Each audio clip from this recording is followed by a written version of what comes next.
என் அன்பிற்கினிய சகோதர சகோதரிகளே, இன்றைய நாளில் ஆண்டவர் இயேசுவினுடைய பிறப்பு பெருவிழா வாழ்த்துக்களை உங்கள் அனைவருக்கும் மகிழ்ச்சியோடு தெரிவித்துக் கொள்கிறேன். யோவான் நற்செய்தி அலகு 1 முதல் 18 முடிய உள்ள இறைவார்த்தைகளிலே இயேசு கிறிஸ்துவினுடைய மறைபொருளை மிகச் சுருக்கமாக யோவான் தருகிறார். அது அவருடைய முன்னுரை பாடல் என்று அழைக்கப்படுகிறது. அதிலே 1:1, 1:2, 1:14, 1:18 ஆகிய வசனங்கள் இன்னும் மிகச் சுருக்கமாக இயேசுவினுடைய மறைபொருளை நமக்கு சொல்லுகின்றன.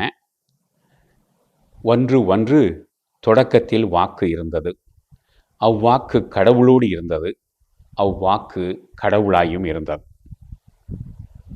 1:2 வாக்கு என்னும் அவரே தொடக்கத்தில் கடவுளோடு இருந்தார். அவர் தொடக்கத்தில் இருந்தார், கடவுளோடு இருந்தார், அவர் கடவுளாக இருக்கிறார். இதுதான் செய்தி.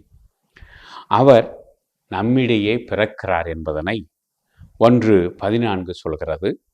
வாக்கு மனிதரானார், நம்மிடையே குடிகொண்டார். அது எப்படி ஏதோ ஒரு கற்பனையில் உள்ள வார்த்தை அல்ல. வாக்கு மனிதரானார், அவர் நம்மிடையே குடிகொண்டார், அவரது மாட்சியை நாங்கள் கண்டோம். புனித யோவான், அவரோடு இருந்த பிற திருத்தூதர்கள், இயேசுவினுடைய சீடர்கள், இவர்களெல்லாம் அவருடைய மாட்சியை கண்டார்கள். அவருடைய மாட்சி எது என்றால் அருளும் உண்மையும் நிறைந்து விளங்கியது. தந்தையின் ஒரே மகன் என்னும் நிலையில் அவர் இம்மாட்சியை பெற்றிருந்தார். எனவே அவர் கடவுளின் திருமகன், அருளும் உண்மையும் நிறைந்து விளங்கியவர். இவர் வெளிப்படுத்தப்படுகிறார். யாரால்?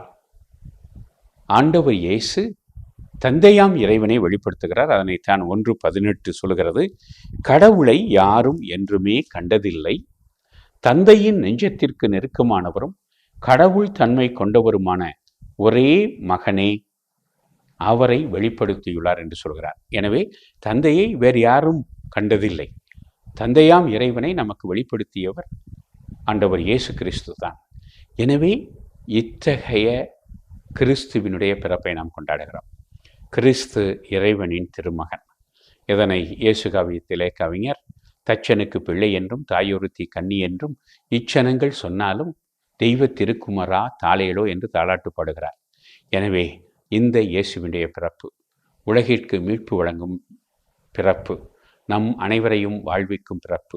அந்த பிறப்பு பெருவிழா வாழ்த்துக்களை உங்களுக்கு தெரிவித்து, ஆண்டவர் இயேசு கிறிஸ்துவினுடைய பிறப்பினால் நாம் ஒவ்வொருவரும் உலகம் முழுவதும் வாழ்வும் மீட்பு பெற உங்களுக்கு என்னுடைய வாழ்த்துக்களை தெரிவித்துக் கொள்கிறேன். கிறிஸ்து பிறப்பு பெருவிழா நல் வாழ்த்துக்கள்.